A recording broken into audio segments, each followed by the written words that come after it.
Sit with Lexi B.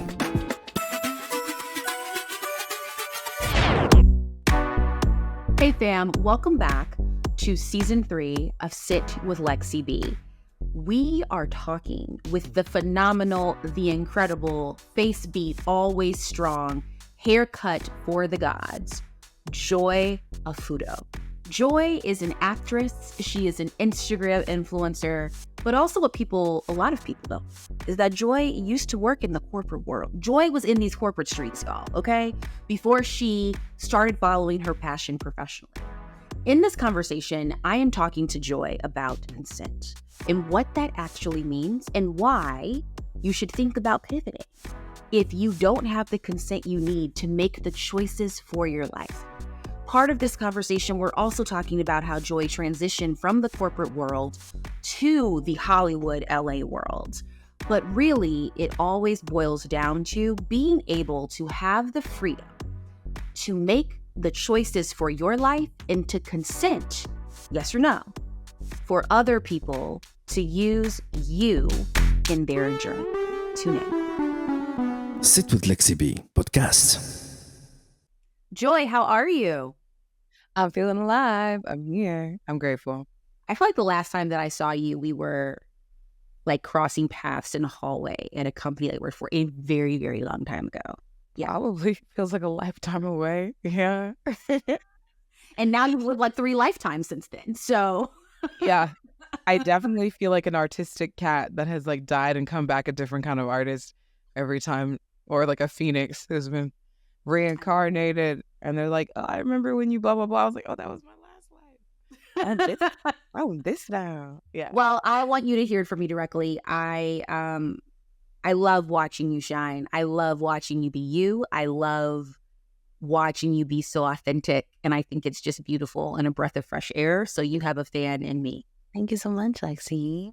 Thank you. I hold you in high esteem. So it's a very easy yes. And I was honored to be asked to be on your show. So thanks. So before we get started, what is in your coffee cup? What are you drinking with us today? Water. Of course, I'm not. Old-fashioned H2O. Good old filtered water. It is water because I'm the girl that always adds a little something to my water. I even made a video about this and like thousands of people were like, yes, this is me. I always want to put a little something sweet or a vitamin packet or a little flavor packet or a squeeze of lemon or a blended fruit. I'll put anything in my water. And so I was like, okay, or you can sit with us. Troy, just drink your there's ice. Like, drink your water. I haven't had a full glass of just water today and maybe not even yesterday. So, and where are your people from?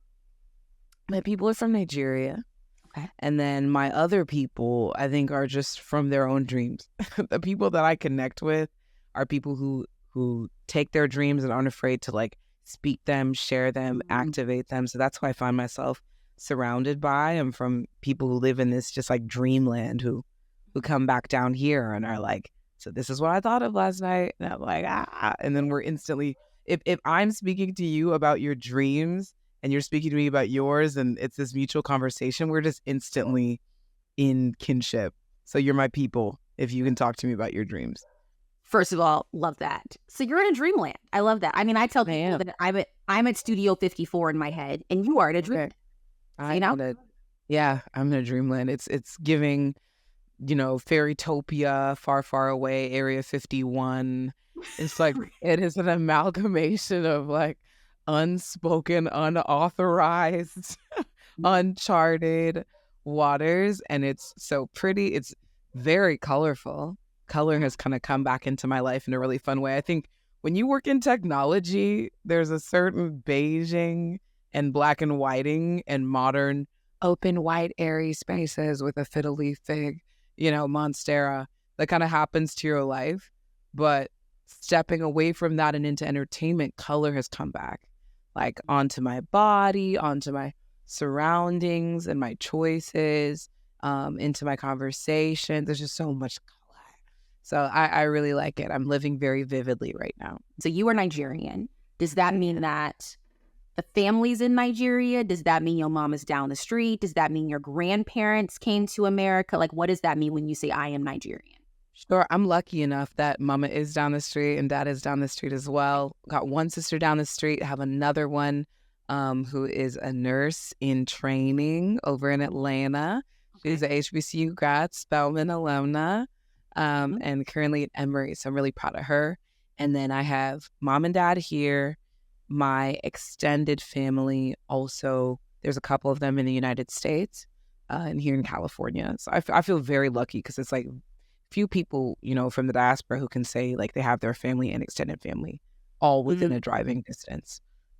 That's a blessing. Then I've got my hopefully someday family in my current love life, and they're scattered all around. But my Nigerian family, I have uncles, aunts, nephews, nieces. In the motherland. In the motherland, in Nigeria, in Enugu, in Abuja, in Port Harcourt, working hard. They're in the city, they're thriving, they're in government positions. So it's really a long line of leaders that I come from, of people who are very community-oriented, very tribal, certainly very creative, but also enterprising. I think enterprising is in my family on both sides, and in the blood. And my namesake is actually my grandmother. She passed away in her 30s, way too young. Way too young, yeah. Way too young, yeah, in her 30s. And so it's so funny because I found out we have the same birthday, which is like a trip. Is that why she's your namesake? Or is it just because grandma is my namesake? She's my namesake because my mom wanted to recognize her mother. Of course. My mom lost her mother so young. Yeah. Before she even turned double digits. And so that I am her name, Joy, to me is so crazy because it's kind of like she gets around too. That's like what I say. So my mom tells me, she used to love to sing. She would sing around that. So I'm like, that's crazy. Like I can hear her or feel her. So that's my people. Certainly a beautiful family. I love my family. I think I was very blessed. And we're Igbo, both sides tribally. So it's intriguing to be, I am the first line of the Igbo American variant where everything about my blood and my physical composition is Igbo and is Nigerian. But then a lot of things about my culture, the way I communicate, are African American or are American. When you talked about namesake, that really hit me. So I'm a new mama. And I found out from my family that I basically named my child after my grandmother's parent accidentally. Ooh, that's special. Yeah. Okay. So I'm like, I don't know, there's something very spiritual and very ancestral when you have children. And for the record, you don't need to have children to also have these moments of energy.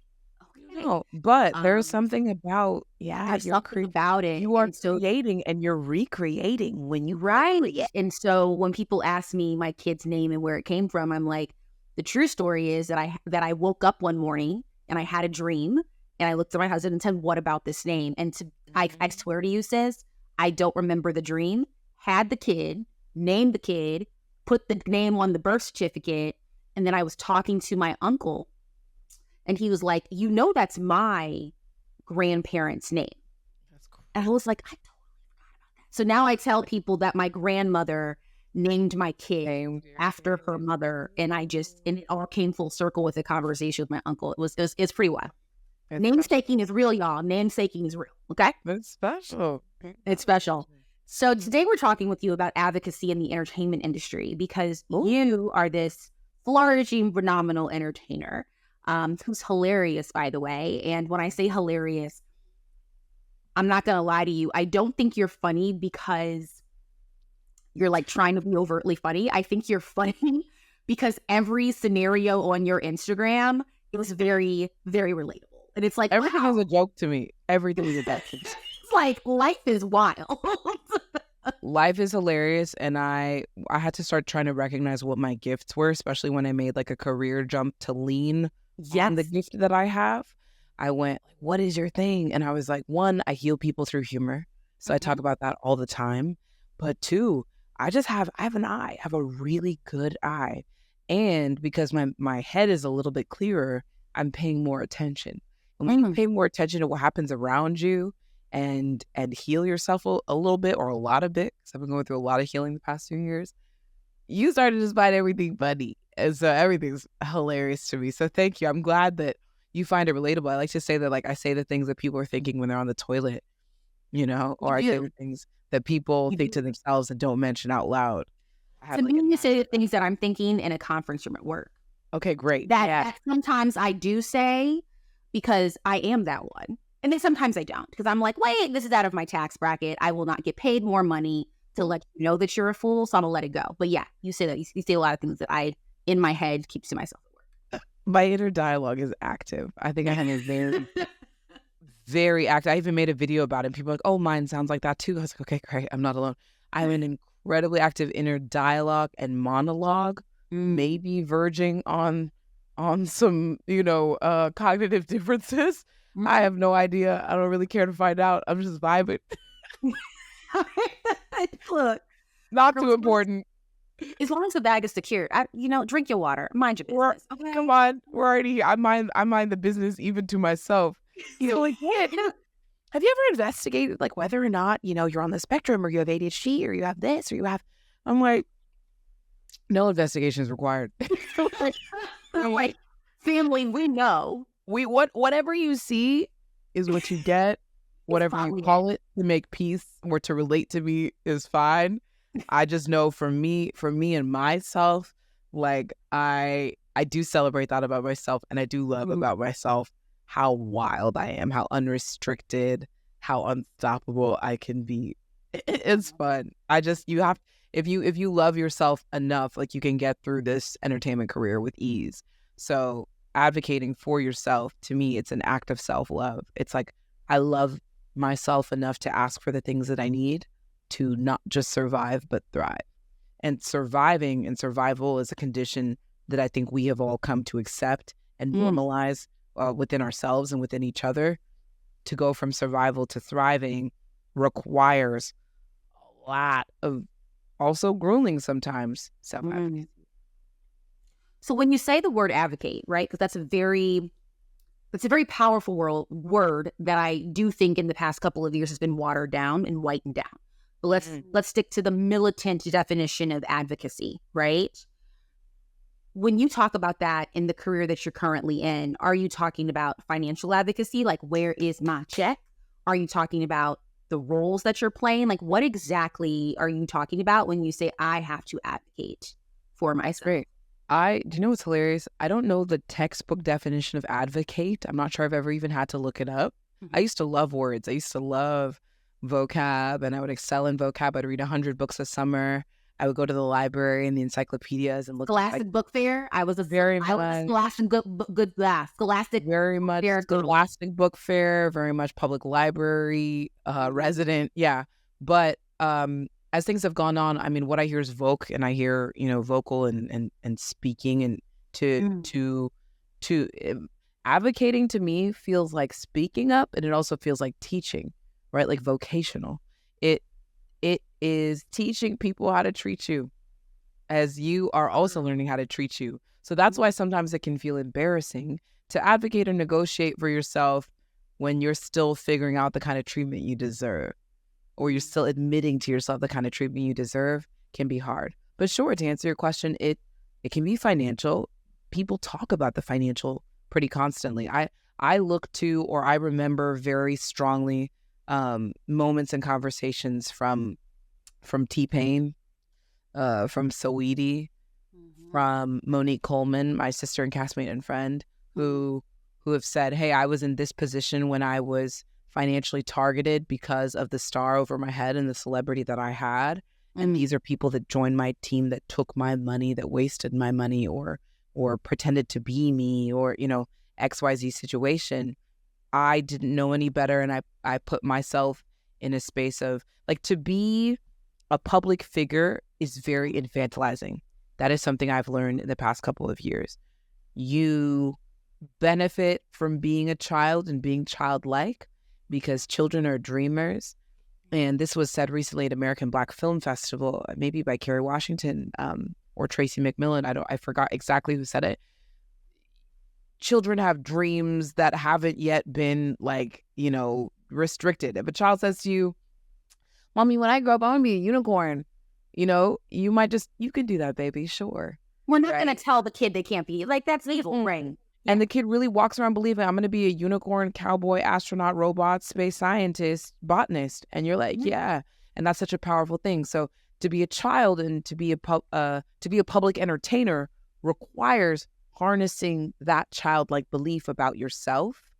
But when you do that, and what I'm finding is when you bring that child front and center, you are also really vulnerable because you're leaning on people who are operating very much in their adult and their hustler and their go-getter to build the business around your childlike belief in yourself and your imagination. So you can do a little bit of both, but to be honest, adulting will take away from your childlike belief and imagination, the business reality. So protecting and advocating for yourself is recognizing like, hey, even though I'm bringing this kid out, there are certain protections I need. There are certain, it could be anything. You can advocate for accommodations, a little more time, a little bit more space, a little bit more money. It's all the things that you say like, oh, I wish I had this to make myself more comfortable.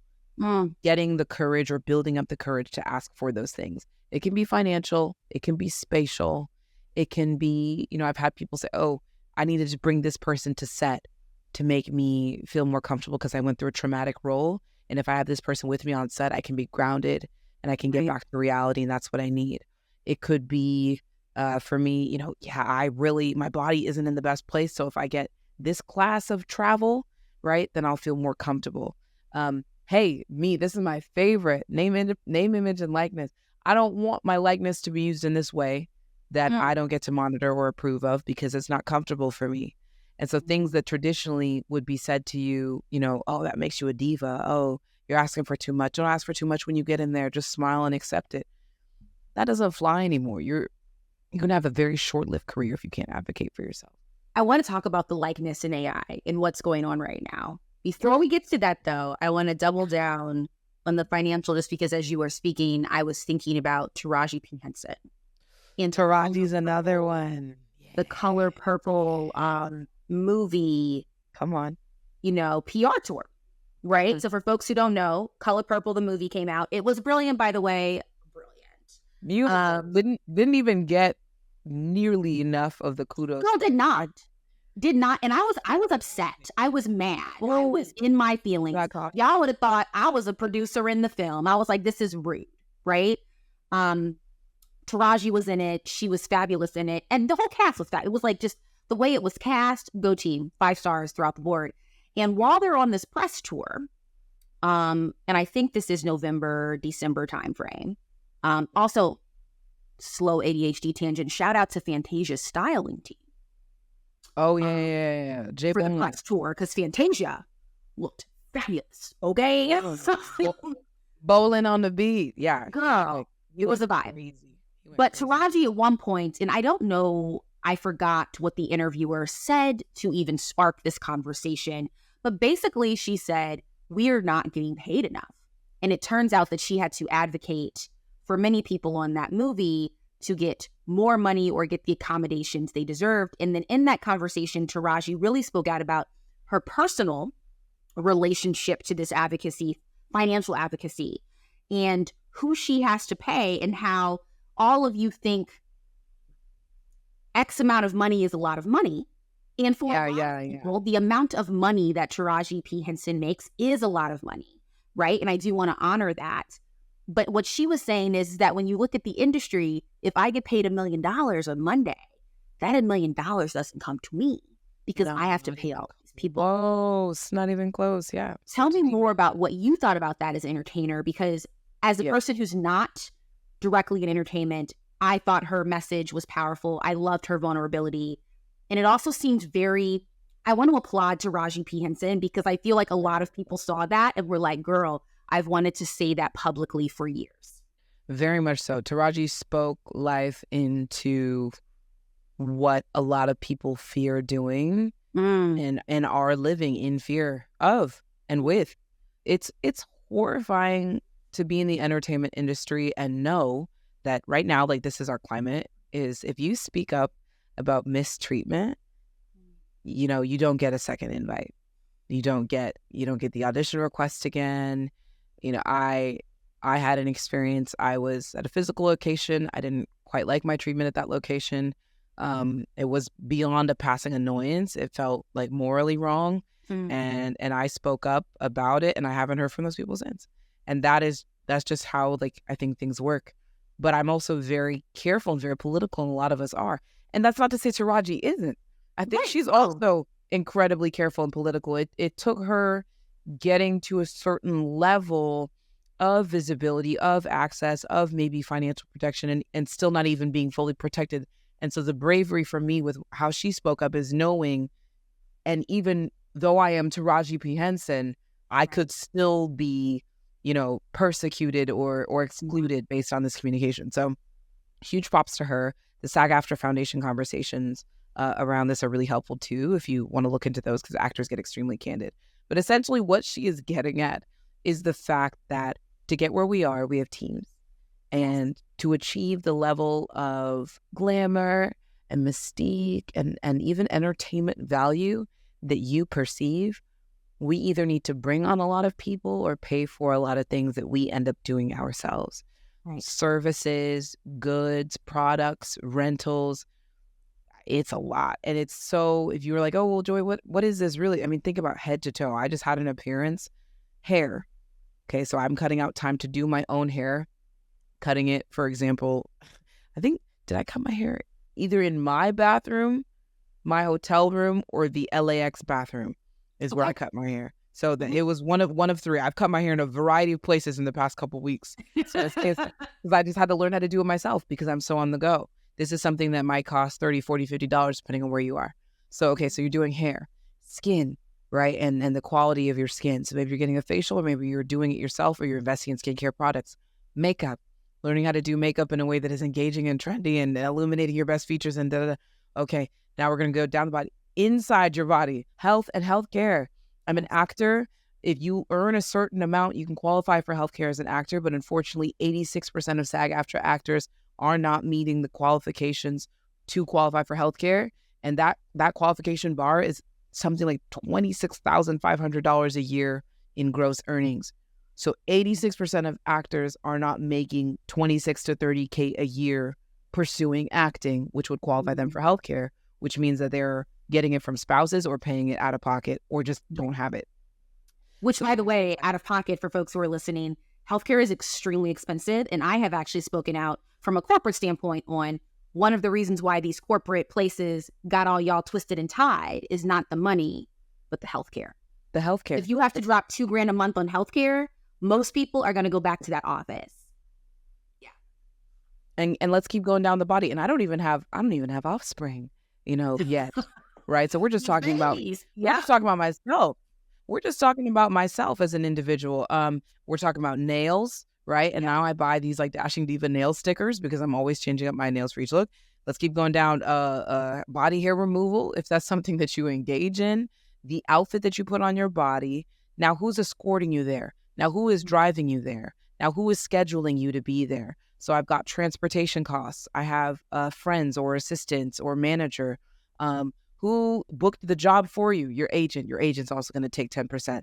Who reviewed the contract for you? If you didn't invest in the time, which I have, right, to become legally aware so that I can kind of redline my own. Yep. Then an attorney is reviewing that contract for you. Publicists are going to promote for you. Do you have the time and wherewithal after mentally scheduling all of those things to now go post on social media for yourself? If you don't, you're hiring a social media manager. Did you need personal photos and documentation of what you just went through and Getty Images wasn't there? Now you're hiring a photographer, videographer. The amount of costs and fees are literally astronomical. People are like, well, just DIY. I need you to understand, if you are not financially investing, you are physically investing and you're investing your time. So something's going down, either your body or your bank account. And you never want it to be your body completely, because I do believe putting your physical health first and spiritual health, right? So whether you need to visit, for some people, their spiritual health care is free, right? Like going to a church. For other people, you might have to pay for services of, a shaman, a spiritual guide, a tarot reader. So all of the adulting and living costs that exist as a normal human being, just multiply them times 5 for what it's like to be in the public eye and put together a presence. It's expensive. And so you got paid $3,000 for travel, entertainment, hair, makeup, and booking your own flight. You'd be lucky to have like $80 left to yourself at the end of it if you are excelling and you are investing in it to the degree that you know you can. There are ways to skim and skip. And like I said, I use a couple of those. I got the $10 nail stickers on, at this time. I enter a room and this was the first time, like I just had my first premiere of like an animated film that I was in. This is the first time I've entered a room and I've experienced having multiple team members and friends there with me. People who can help me carry bags, cameras, the rest. But more often than not, historically in my career, it's been just me. So either your body's going to fall, your bank account's going to fall. And that's what 𝐼𝐸's talking about. And it is mentally grueling. You also can't afford to completely disappear, because in this day and age, visibility is currency. I've seen how my career has accelerated beyond my imagination because of the decisions that I've made to physically show up. So I was hiding away and I was just being a voice actor and being off camera, but because I'm physically showing up at premieres and getting dressed and investing in things like 𝐼𝐸 has invested in. And I met her on that tour, by the way. It was very incredible. She gave me maybe 30 seconds of her time. That's all I asked for and all I needed was just like, let me come over to you. Let me speak into you a little bit. And she spoke into us as well for like the benefit of an hour. And then I got to connect with her and she even like recorded a little video for my mom. Like, sweet lady, amazing. The testament to investing in your craft I saw in Danielle Brooks, I saw in Fantasia V, and I saw in 𝐼𝐸 and Blitz. And that is what I aspire to. So yeah, very timely and very specific that you bring that up because I felt particularly fed. 𝐼𝐸 was like, this Hollywood thing, like it doesn't agree like with her soul, like with her spirit. She did say that. She did. Yeah. And she did talk about that she's had moments where she's like, should I still be here? Yes. Right? Because if you love yourself, and you have a certain morality to me is like only as good as is exercised. Unless you're under duress, right? Or you were a victim, your own morality is only as good as the action that you put forth to exemplify it. So if you morally disagree with Hollywood, but then, you're operating in it and stuff, like, do you love yourself? Question mark, right? So to me, I've been navigating that as I step into being a celebrity talent, and it's not easy.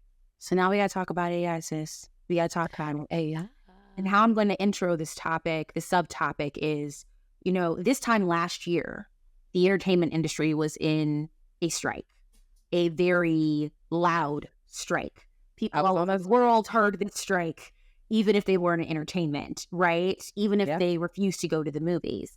And I'm sure of all people, you can speak more to all of the demands. But one of the most interesting and new demands that was really discussed in this strike was this AI thing.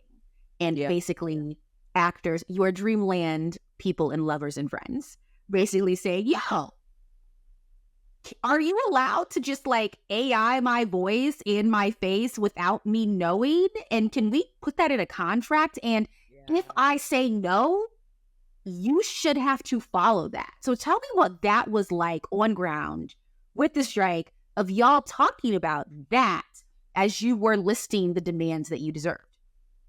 That was nuts. And this was, for context so that I'm not coming off like the ultimate representative or something. This was my first strike. Yes. I think I've engaged in strikes as a consumer of like boycotting certain products or goods. But this was the first union that I'd ever, formally joined that I'm a member of that says, we are not doing this kind of work. We're doing this kind of work. So my first strike as a SAG-AFTRA actor, and both incoming, because I participated even before I was formally in the union, and then since joining the union, which for me was like January 2024. What we were looking for is one, streaming residuals, so that we could profit from popularity, because you see shows like Suits, and you understand that even though they have a renaissance years after their initial air dates, they don't benefit from that renaissance whatsoever. What is a residual? Okay. Now, I know what a residual is because I am a living single Law and Order SVU girl. I love that. I know that I'm helping pay a coin in that house. Okay. Let me let me break it down. Okay, so for people, for example, who watch anime, you might be surprised to know that for most, like, US available anime, the actors who voice in those projects were paid one time to participate, a single fee, and they were not offered anything else. So no matter if it becomes the most successful anime in the world, there are no residuals there, right? Very limited residuals, for example, for animation, meaning they accepted one check for that job at the time that they recorded it, and they would never be paid again. I've accepted this on several projects, both independent as well as professional, even in professional music. Doesn't matter the success of how everything carries forward, you accepted your one check and, things are going to go forward like that. So when I say we're striking for residuals, we're striking for if I received $10,000 to be a guest star maybe on a Suits at the time of recording, but then 5 years later, you put it on a streaming service that 1 billion watch hours or something. I don't even know how many Suits had, but it's probably close. It's close. And then, Megan became a princess and it went crazy. Megan became a princess. She wouldn't have seen any incremental pay or any checks in the mail because it was on one network television, then it went to streaming, and then maybe there was a one-time deal like, hey, we're putting on a streaming service, here's the money, but nothing in terms of for X number of people that watch this, we're going to pay you X much more. So the blessing of the strike is getting some of those residuals within streaming. Let's use Suits and Princess Megan as an example. Suits, for folks who don't know, it's actually a really good show. You should watch it, but separate conversation. Really fun. So when Suits premiered, it was on network television. USA. So can we assume, and I know that I have not read Megan's contract. I assume you haven't either. But can we assume that if the Suits episodes that she was in were replayed on network television, she was getting a check for residuals? Yeah, there you go. Yes. Okay. So that wasn't the issue. The issue is when... Depending on the contract. Yeah. Depending on the contract. But the issue is when a show like Suits, a show like Sex and the City, which has had a renaissance, right? I do not think Sarah Jessica Parker thought in 94 that we would have 20-year-olds talking about her Manolo Blahniks in 2024, right? And she also didn't think that it would be able to reach so many people on so many global screens. Exactly. In 94, there was no iPhone where, you and your college dorm mates could all pass around and you'd be in the bathroom or you're on a train and you're watching it. That, I don't think people understand. They signed contracts at a time where this streaming didn't exist. Isn't a thing. So they'd have to think about it, right? So that's where we are at now is I don't know what technologies will be developed later in any and all media now known or hereafter devised, right? That's a flag. That means, the surfaces we have now we're paying you for, but we're also just paying you in advance for any other technology that could develop later. And you're just accepting one flat rate of maybe 1,000, 10,000. It's actually horrifying. It's like, because I'm a nerd. I love technology. I love streaming. And I love streaming services. Please do not get it twisted. They've changed my life. They have created opportunities for me to act. They have pushed me performances that have inspired me. I think streaming has changed my life for the better. I'm a huge fan of streaming. And also I can acknowledge that as an entertainer, it's difficult. So that is to say that there's a desire to protect yourself against existing technologies, but also new technologies. And just to know, hey, as this thing travels, if you turn me into, I'm on a streaming service screen, if you turn me into a doll, if you turn me into an NFT, if you turn me into whatever new technology, then I'm going to be compensated for as successful as that thing gets. And it's hard to make entertainment. The person who's paying you, especially if they're an independent producer or creator, they may not have the budget to promise you that. Of course. Right? So you have to understand, what projects am I accepting? I've done a lot of student films. I've done work, and I love student films. If you're hearing me, literally no matter where you are, what moment in time this is, the answer is still usually yes for a student film. Because I was a student of the game, and student filmmakers are the future Alex Hirsch's and wonderful animated creators of the future. But I love student film. I love the exploratory nature. I love how again, unabashedly dream like it is before the industry has a chance to tell them that this kind of animation won't sell. Right. But I've accepted and will continue to accept student films where they say, hey, I can give you several $100s and this is kind of like all I have. But I might also negotiate into that student film contract, hey, once this thing gets big, because it will, and you get in your festivals and then you start to sell it as a TV show or a film, if you're still using my voice at that time and I've informed the development of this character or I'm in your project, when you sell it to Netflix, call me. Like we need to renegotiate. And I'll keep things fair and I'll keep things at SAG-AFTRA rates or above. But that's what people should know, is that the union sets the rates for our pay. So there's a difference when you're non-union versus union as an entertainer. You're non-union, negotiate away. It's whatever fee you could dream up out of your mouth or the person offers to you. And there's literally like almost no legal regulation. You could be on a film, an independent non-union film, and earn 1 cent or 1 million. And there is nobody to regulate that. Got it. Other than taxes and the government. However, once you join the union, there's a certain per hour rate you must make, or per day rate you must make, or per episode rate that you must make. And that protection is what allows things to be a bit more equitable for those of us as professional performers. So that was one of them. Was it That's one. The residuals? That's the one. Talk about the AI. Let's get into AI. So things that I think we are looking out for and gained is like, one, the establishment of someone like an artist or a singer. Like when you see that in a contract, the artist will be paid, the singer will be paid. That those are real humans only. This is something, it's like mind-boggling to think about, that you didn't even think you had to say. But now, from at least 2021 to 2026, there's an AI protection of an artist is a real human. So those are the people who can be paid for their performances. There's also the establishment of what's called an employment-based digital replica versus likeness-based digital replica. Employment-based digital replicas are what happens when you go into a job, and this is either as a voice actor or, physically scanning your body head to toe and creating like a 360 model of you. Like when you go into TSA and you spread your arms. That's what I was thinking about. I was like, it's the TSA tunnel. Yeah. Imagine if you entered this TSA tunnel on your way into work. Okay. Whatever job you're in. And then based on that scan, they didn't need anything more from you after you exited that tunnel to make you do the work. That with technology, thanks to the scan, they could make Lexi do, whether it's another hour of speaking or for accountants, an hour of accounting. Imagine that. Just you stepping into work one day, they scan you and they got you. If you knew that that was the case, wouldn't you fervently argue for equitable pay of that digital double or that digital? Oh, yeah. I would argue a couple of things. Number one, whether or not I am physically there now, I'm going to need pay for that extra hour. But also, more importantly, what I'm concerned about is you having that digital Lexi B doing things that the real Lexi B ethically, morally, legally or illegally would or would not do. Like, we'll take the money out. There's certain things that I'm like, my name, face, and likeliness, I do not want around. Thankfully, what was achieved in the strike is at least until 2026, consent is required to alter your physical or audio performance. So you give that consent. Do you give consent as to exactly what they say ahead of time? Like, I don't know. I think we're still working out the kinks of that. That would require you seeing the script, knowing that these are all the things that my character can say or do, and this is what I'm signing off to.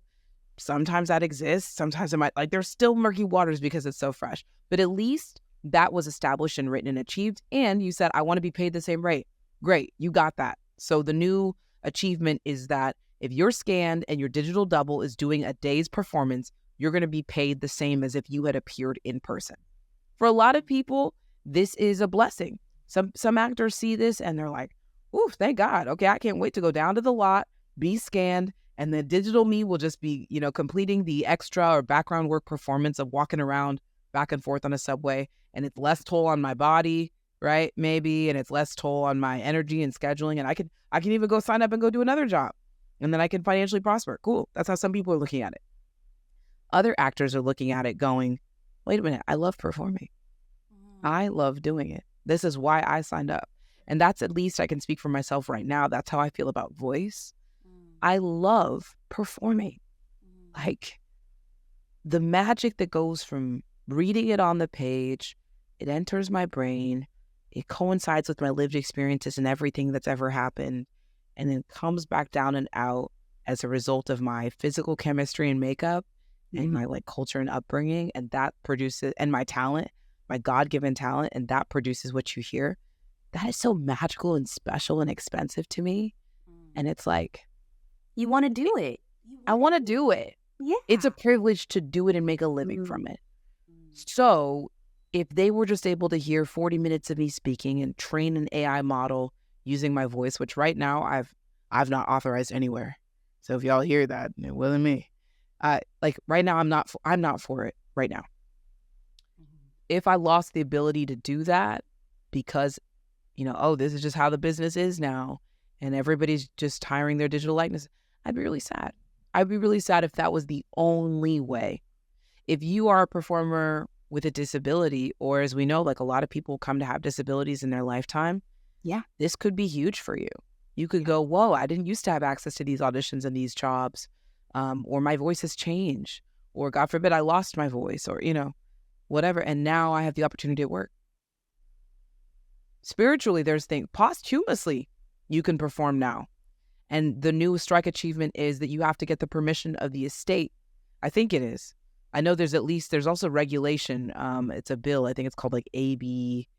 Don't quote me on the number. I'm going to find it, but it's like AB 1836 or 136, something like that, where they're trying to guarantee now in law that you need to get the consent of the estate for the performer. It's like, these are things that some people are really excited about, and they're things that people are terrified about. But to me, the AI protections that I think that we need to look out for as actors are, one, are you digitally doubling and scanning me when I'm going into work, or are you just capturing the performance that I'm giving you with this hair, this makeup, and this day?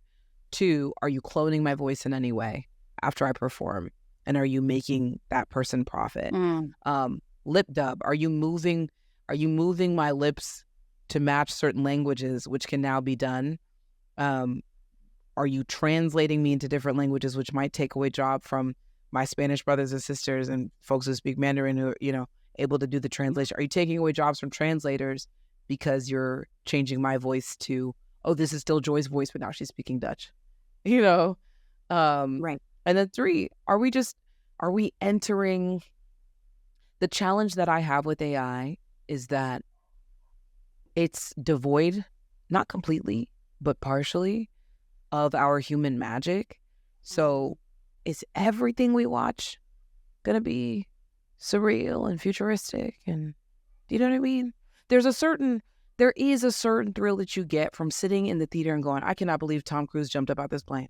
Like, of course. Right? And for me, that's where all the magic is.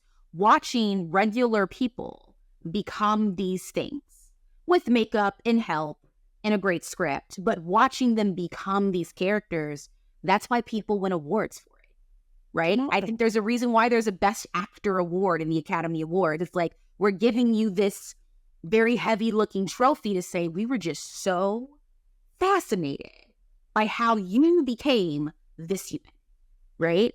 So the truth is, I only represent myself and my own interests when I say this. I'm conflicted. Like, I don't know how things are going to pan out. I do think the strike was absolutely worth doing. I am happy that SAG-AFTRA has established these protections. Right. And still, I need to advocate for myself, and daily am going, okay, hold on. Are you doing replication, synthesization? Are you merchandising me? Is this happening in perpetuity, which means that literally even after I die, you're still able to profit from my signature today? Is this happening on all platforms now known or hereafter devised, or does this only speak to these specific platforms? Like, I am caught in the storm of it all and the opportunity of it all, and I don't always know which way to turn, but at least right now, I'm leaning towards natural performance, and I'm leaning towards protecting my likeness so that if I do consent, and if someday I do choose that I would like to be digitally doubled, whether that's for accessibility, financial prosperity, or other, if I choose that, I just want it to be on my terms, and I want to be an equal partner in that business decision. So it sounds like the advocacy here for your industry, for you specifically as a human, and maybe the lesson for other people, regardless if they're entertainment or not, is the advocacy to have consent about That's you, it.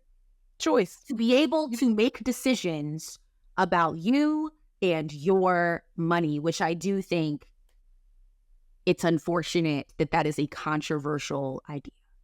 It is unfortunate because it's easier to pass, I think, legislation or policies when you paint them as black and white. Like, if you vote for this, you're signing away to the robots and you're giving your life to the clones. Yeah. And if you vote for this, you know, you're a true artist and you're really real and you get it and you're an actual human. Anything else is inhuman.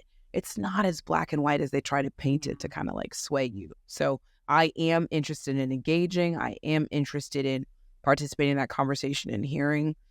It is both political and not political at all. It's just, dang, inform me, teach me, so that I can have a little bit of a choice. So that's kind of what's going on for me right now with like voice acting and AI, and it's gonna be going on for a long time. Where our kids are gonna turn around and look at this, and I mean, I don't think they update textbooks fast enough.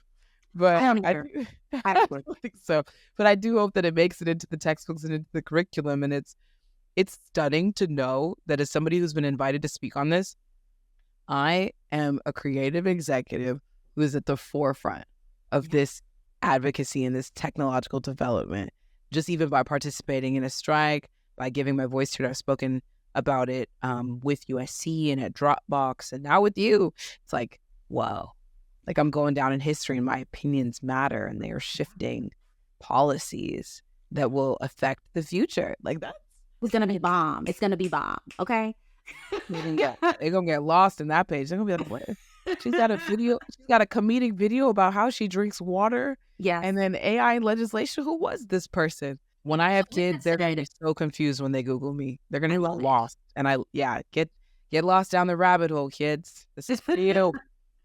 So with that said, in regards to your Wikipedia page, reintroduce yourself to us. Who are you? I'm Joy, and I'm working on myself. And I am creative, and I am loving, and in many ways, I'm already free. I love that. I love that. You know, I love some liberation. You just spoke my language. Just a little bit, because as much as times are dark right now, people are being oppressed. We are being oppressed. As much as we live within constraints and boxes and systems and under capitalism and all these things, all those things can be true. And I'm trying to acknowledge that it is true for myself at the same time, that I'm healing and liberating myself in ways that are revolutionary. And when I show up, I'm healing and liberating others. Even just by publishing a funny video, I am healing and liberating others. I'm giving people an example that they felt like they needed, a representational example, to free up and be themselves. I am financially creating opportunity for freelancers in this new era of me being a business executive and hiring. I'm creating opportunity for freelancers that they're like, thank you, this helped me survive. This helped me like get through the year. Like, whoa, like it's a lot of responsibility when you sit and go, I'm directly contributing to others' survival and thrival by operating in my gifts.